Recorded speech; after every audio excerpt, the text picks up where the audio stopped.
Hello everyone, मेरा नाम है एडवोकेट तेजस्विनी सिंह राजपूत और हम बात कर रहे थे डीपीएसपी की, directive principle of state policy की। अभी तक हमने directive principle of state policy यानी डीपीएसपी के बारे में क्या क्या पढ़ लिया है, उसके बारे में पढ़ लिया है कि होता क्या है। इसके अलावा हमने पढ़ लिया है कि आर्टिकल 36 to 40 में क्या क्या है। हमने एक एक करके सारे आर्टिकल्स पढ़ लिए और आज हम बात करेंगे आर्टिकल 41 की।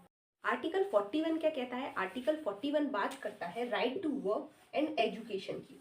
यानी स्टेट को आर्टिकल 41 निर्देश देता है कि स्टेट अपनी कैपेसिटी के अनुसार यानी इकोनॉमिक कैपेसिटी एंड डेवलपमेंट यानी आर्थिक क्षमता और विकास की सीमाओं में रहते हुए क्या प्रोवाइड करवाएगी? राइट टू वर्क प्रोवाइड करवाएगी और एजुकेशन प्रोवाइड करवाएगी। और कुछ केसेस में जैसे कि अनएम्प्लॉयमेंट है, ओल्ड एज है, सिकनेस है, डिसेबल्डमेंट है, इसमें क्या प्रोवाइड करवाएगी? पब्लिक असिस्टेंस प्रोवाइड करवाएगी। इसके अलावा आर्टिकल 41 को इम्प्लीमेंट करने के लिए भारत सरकार कई सारी स्कीम्स लेके आई है। जैसे कि कौन कौन सी स्कीम्स? तो प्रधानमंत्री जन धन योजना लेके आई है। इसके अलावा प्रधानमंत्री ग्रामीण आवास योजना लेके आई है और मनरेगा जो कि बहुत फेमस है ये लेकर आई है। और भी कई सारी स्कीम है जो आर्टिकल 41 पे इम्प्लीमेंट होती हैं। अब हम थोड़ा सा और आगे चलते हैं और बात करते हैं आर्टिकल 42 की। आर्टिकल 42 स्टेट से क्या कहता है कि प्रोविजंस बनाइए फॉर ह्यूमन कंडीशन, यानी वर्कर्स के लिए एक फेयर डिसेंट एक वर्किंग कंडीशन होनी चाहिए। इसके अलावा मैटरनिटी रिलीफ मिलनी चाहिए स्पेशली वुमेन्स को, ताकि वे अच्छे से काम कर पाए, उनके वर्क में कोई प्रॉब्लम ना आए इसलिए। और इस आर्टिकल को देखते हुए यानी आर्टिकल 42 को देखते हुए स्टेट ने कई एक्ट्स को इम्प्लीमेंट भी किया, जैसे कि minimum wages act 1948, maternity benefit act 1946 and factories act 1948। इसके अलावा भी कई एक्ट्स शामिल है जो आर्टिकल 42 को इम्प्लीमेंट करने के लिए टाइम टाइम पे सरकार ने ऐसे एक्ट बनाए। अब हम थोड़ा सा और आगे चलते हैं और बात करते हैं आर्टिकल 43 की। आर्टिकल 43 क्या कहता है? सिक्योर करना है स्टेट को। क्या सिक्योर करना है? लिविंग वेजेस सिक्योर करना है, एक decent standard of social and cultural opportunities देनी है। किसको देनी है? वर्कर्स को देनी है।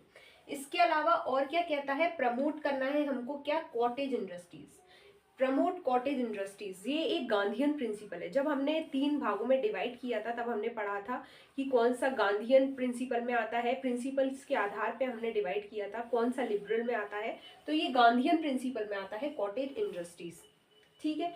इसके बाद आर्टिकल 43A करता है पार्टिसिपेशन ऑफ वर्कर्स की। मतलब पार्टिसिपेशन ऑफ वर्कर्स काय में? इंडस्ट्रीज में। पार्टिसिपेशन बढ़ाना है वर्कर्स का, कहाँ पे? इंडस्ट्रीज में। ये 43A से आया है, मतलब कोई अमेंडमेंट के एक्ट के थ्रू आया होगा। तो कौन सा अमेंडमेंट एक्ट है? 42nd अमेंडमेंट एक्ट 1976 के थ्रू आया है, ठीक है। इसके अलावा आर्टिकल 43B की बात करें तो ये क्या प्रमोट करता है? क्या प्रमोट करता है? कोऑपरेटिव सोसाइटीज को प्रमोट करता है और ये भी किसी न किसी अमेंडमेंट के थ्रू आया होगा। तो कौन सा अमेंडमेंट है?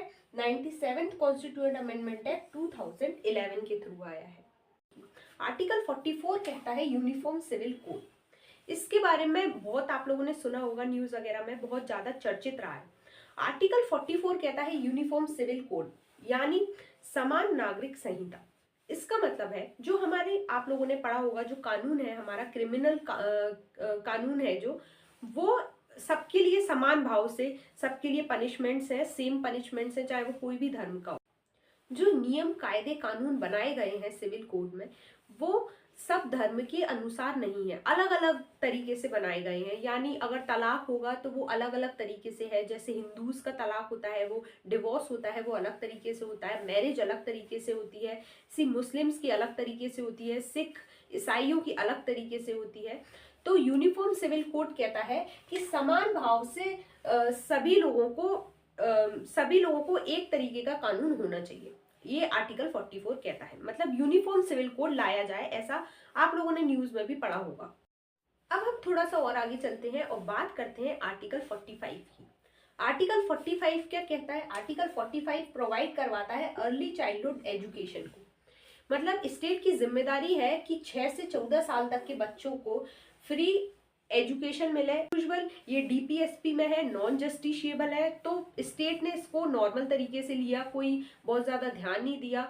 तो सुप्रीम कोर्ट ने कहा कि इस पे ज्यादा ध्यान देना जरूरी है और इसके लिए स्टेट ने फंडामेंटल राइट में किसको जोड़ दिया, राइट टू एजुकेशन को जोड़ दिया।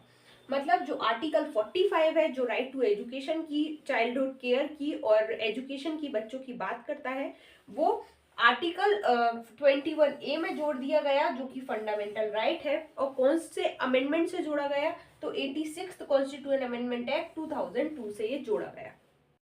अब हम थोड़ा सा और आगे चलते हैं और बात करते हैं आर्टिकल 46 की। स्टेट आर्टिकल 46 स्टेट से क्या कहता है, प्रमोट करने के लिए, क्या, एजुकेशन एंड इकोनॉमिक इंटरेस्ट को, किसके लिए, इकोनॉमिक वीकर सेक्शन के लिए और एसटी एससी के लिए। इसके अलावा और क्या कहता है, प्रोटेक्ट करना है किसको, एसटी एससी को और वीकर सेक्शन को। इंश्योर करना है स्टेट को कि क्या ना हो, उनके साथ सोशल इनजस्टिस ना हो और एक्सप्लॉयटेशन ना हो। ये स्टेट की जिम्मेदारी है कि उनको प्रोटेक्ट करना है फॉर सोशल इनजस्टिस से और एक्सप्लॉयटेशन से। इसके अलावा आर्टिकल 46 का कहता है प्रमोट करना है उनकी एजुकेशन को और इकोनॉमिक इंटरेस्ट को। इसके अलावा आर्टिकल 46 को इम्प्लीमेंट करने के लिए स्टेट ने कुछ कदम भी उठाए हैं, जैसे कि कुछ एक्ट्स बनाए हैं, जैसे कि एसटी एससी एक्ट बनाया है। इसके अलावा रिजर्वेशन की पॉलिसी भी लेके आए हैं। इसके अलावा स्कॉलरशिप की सुविधा भी की है, जो वीकर सेक्शन है या एसटी एससी है उनके लिए। और बात करते हैं आर्टिकल 47 की। आर्टिकल 47 कहता है to raise nutrition and standard of living of people to improve public health. यानी स्टेट को कुछ ऐसे कदम उठाने होंगे जिससे न्यूट्रिशन और हेल्थ दोनों ही चीजों को इम्प्रूव किया जा सके। इसके अलावा प्रोहिबिट करना होगा कंजम्पशंस को, मतलब हटाना होगा पूरी तरीके से, कुछ सख्त कानून बनाने होंगे। स्टेट से कहता है आर्टिकल 47, जिससे जो इंटॉक्सिकेटिंग ड्रिंक्स हैं और जो ड्रग्स हैं उनको प्रोहिबिट किया जा सके, उनको खत्म किया जा सके। क्योंकि वो बॉडी के लिए कहीं ना कहीं हानिकारक होते हैं। अब हम थोड़ा सा आगे चलते हैं और बात करते हैं आर्टिकल 48 की। आर्टिकल 48 कहता है स्टेट से कि ऑर्गेनाइज कराइए एग्रीकल्चर और एनिमल हस्बेंड्री को कैसे, मॉडर्न तरीके से, मतलब मशीन्स वगैरह लेके आइए, उससे एग्रीकल्चर करवाइए, एनिमल हस्बेंड्री करवाइए। आर्टिकल 48A कहता है कि हमें प्रोटेक्ट करना होगा और इम्प्रूव करना होगा किसको, एनवायरमेंट को, और इसके अलावा सेफगार्ड करना होगा फॉरेस्ट एंड वाइल्ड लाइफ। मतलब सेफगार्ड करना होगा हमको फॉरेस्ट और वाइल्ड लाइफ को और प्रोटेक्ट करना होगा एनवायरमेंट को। ये आर्टिकल 48A कहता है स्टेट से।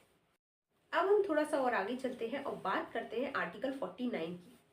आर्टिकल 49 स्टेट से कहता है कि प्रोटेक्ट करना होगा किसको, मॉन्यूमेंट्स को, पैलेसेस को, ऑब्जेक्ट्स ऑफ हिस्टोरिकल इंटरेस्ट। मतलब जो भी हमारी हिस्ट्री की जो पैलेसेस रहे हैं, मॉन्यूमेंट्स रहे हैं, चाहे वो लाल किला हो, चाहे वो ताजमहल हो, चाहे कोई भी इमारत हो जो कि हमारी हिस्टोरिक इवेंट से जुड़ी हुई है, उसको हमको प्रोटेक्ट करना है। ये कौन कहता है, आर्टिकल 49 कहता है। आर्टिकल 50 बात करता है सेपरेशन की, सेपरेट जुडिशरी फ्रॉम एग्जीक्यूटिव। इसका मतलब ये है, सबसे पहले हम जानते हैं कि 3 पिलर्स पे हमारा जो कानून का सिस्टम है वो खड़ा हुआ है। मतलब हमारा जो स्टेट है वो 3 चीजों पे खड़ा है। काय पे, लेजिस्लेटिव, एग्जीक्यूटिव और जुडिशरी। ये 3 चीजों पे खड़ा हुआ है, हमारे 3 पिलर्स हैं, ये समझ लीजिए। ठीक है, कौन कौन से हैं, लेजिस्लेटिव, एग्जीक्यूटिव और जुडिशरी। लेजिस्लेचर क्या काम करता है, कानून को बनाता है। एग्जीक्यूटिव क्या काम करता है, एग्जीक्यूट करने का काम करता है, मतलब लागू करने का काम करता है। और जुडिशरी क्या काम करता है, उस कानून जो लागू हुआ है उसको चेक करने का काम करता है, क्या वो सही है या। तो आर्टिकल 50 क्या कह रहा है कि सेपरेट करना होगा जुडिशरी को और एग्जीक्यूटिव को। मतलब जो जुडिशरी का काम है वो जुडिशरी करेगी, जो एग्जीक्यूटिव का काम है वो एग्जीक्यूटिव करेगा। ठीक है, ये कौन बात करता है, आर्टिकल 50। अब हम थोड़ा सा और आगे चलते हैं और बात करते हैं आर्टिकल 51 की। आर्टिकल 51 3 पॉइंट्स कहता है, कौन कौन से। सबसे पहले आर्टिकल 51 स्टेट को कहता है कि प्रमोट करना होगा क्या, इंटरनेशनल पीस एंड सिक्योरिटी। मतलब शांति बनाए रखनी होगी, ये स्टेट की जिम्मेदारी है, जो दूसरे देश हैं उनके साथ। इसके अलावा मेंटेन करना होगा ऑनरेबल रिलेशंस विद नेशंस, जो दूसरी कंट्री है उसके साथ अच्छे से रिलेशंस रखने हैं, ये भी स्टेट की जिम्मेदारी होगी कि अच्छे से रिलेशंस रखें। इसके अलावा एनकरेज करना होगा settlement of international dispute by arbitration. मान लो किसी भी दूसरे कंट्री से हमारी कोई भी तरीके से बहस हो गई या लड़ाई हो गई या कोई भी डिस्प्यूट हो गया, तो उसको शांति तरीके से सॉल्व करना है, मतलब सेटलमेंट करना है, सेटलमेंट को बढ़ावा देना है। अब हम हमारी क्लास को यहीं विराम देते हैं। Thank you so much. और आज हमारा directive principle of state policy का चैप्टर खत्म हो चुका है। हमने 2 वीडियोस में पूरा कंप्लीट कर लिया, आर्टिकल 36 टू 51। फंडामेंटल राइट्स भी पढ़ लिए अभी तक हमने, directive principle of state policy पढ़ ली है। आई होप आप लोगों को ये क्लासेस अच्छे से समझ आए। कोई भी क्वेरी हो तो आप कमेंट सेक्शन में मुझे बता सकते हैं। और इसके बाद हम अगली क्लास स्टार्ट करेंगे 51A से। 51A बात करता है फंडामेंटल ड्यूटीज के बारे में। एक एक करके हम हमारी फंडामेंटल ड्यूटीज पढ़ेंगे और बात करेंगे कि फंडामेंटल ड्यूटीज होती क्या है, क्या इंपॉर्टेंस है उनका, इन सब चीज़ों के बारे में बात करेंगे एक एक करके point wise. Thank you so much, keep supporting और सब्सक्राइब करना नहीं भूलिएगा। Thank you so much.